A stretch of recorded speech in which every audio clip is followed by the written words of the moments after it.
Kepler's first law, जो कि बताता है कि प्लैनेट्स जो होते हैं वो इलिप्टिकल ऑर्बिट में रिवॉल्व करते हैं। इलिप्टिकल ऑर्बिट अपन इसको ओवल शेप भी बोल सकते हैं कि ये एक तरह का ओवल शेप है जहाँ पे सन के दो फोकस होते हैं, या तो यहाँ पे लाई करेगा या फिर वो यहाँ पे लाई करेगा।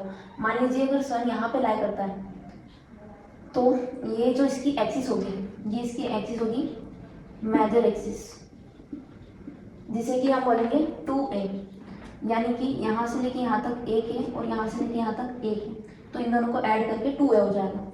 और ये जो इसकी एक्सिस होगी ये होगी माइनर एक्सिस, जिसको कि हम बोलेंगे 2b, यानी कि यहाँ से लेकर यहाँ तक एक भी और यहाँ से लेकर यहाँ तक एक और भी, और इनका सम हो जाएगा 2b। और ये जो पॉइंट होता है इसे हम बोलते हैं p पॉइंट, और इस पॉइंट को बोलते हैं हम a पॉइंट। और प्लैनेट जो होता है वो यहाँ पे रिवॉल्व करता है, जो कि होती है अपनी ओवल शेप की ऑर्बिट, जिसे कि हम बोलते हैं इलिप्टिकल ऑर्बिट। और p पॉइंट को हम बोलते हैं पेरीहेलियन और a पॉइंट को अपन बोलते हैं एपीहेलियन। तो ये इसका मतलब पूरा एक लॉ है, और इसकी कुछ की पॉइंट्स हैं जो कि है planet don'ts move in perfect circle.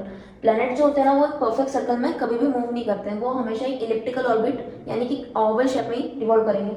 और इनका जो पाथ होता है वो ओवल शेप का होता है, ये तो बता ही दिया। तो ये लॉ यहाँ पे कंप्लीट होता है। तो बाय बाय।